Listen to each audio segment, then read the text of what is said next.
Peegeldame nüüd kujundit A, B, C, D punktist O. Selle jaoks ühendan punkti A ja punkti O ja pikendan.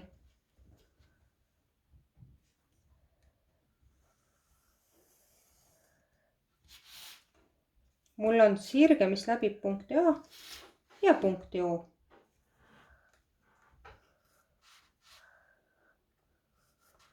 Ma mõõdan ära A ja O vahelise kauguse. Minul on ta praegu 8,9 sentimeetrit. Ja ma mõõdan mööda seda sama sirget teisele poole 8,9 sentimeetrit.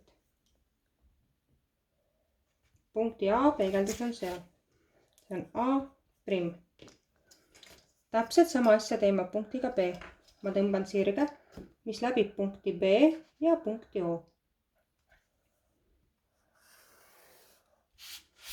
Nüüd on mul valik, kas ma mõõdan või võin võtta ka oma sirkli. Panna teraviku punkti O. Võtta sirkli haarade vahele siis vahemaa kuni punktini B ja kanda täpselt sama vahemaa teisele poole.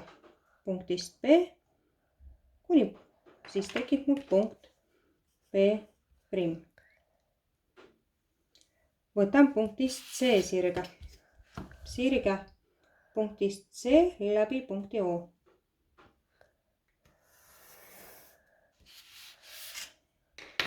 Mõõdan vahemaa kas joonlaua abil või sirkliga. Punktist O mõõdan C-ni ja kannan teisele poole selle sama sirge peale. Saan siia C'. Ja viimane punkt, punkt D, punkt O. Nendest läbi üks sirge. Mõõdan vahemaa kas joonlauaga või sirkliga.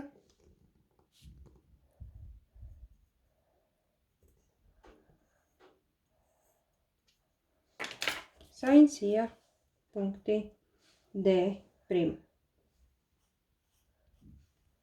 Ja nüüd ei jää mul muud üle, kui ühendada kõik tähed õigesti ära. A ja B. A' ja B' siis. B'-ist C'.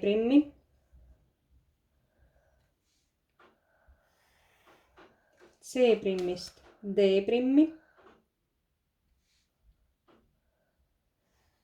Ja D' ja A'.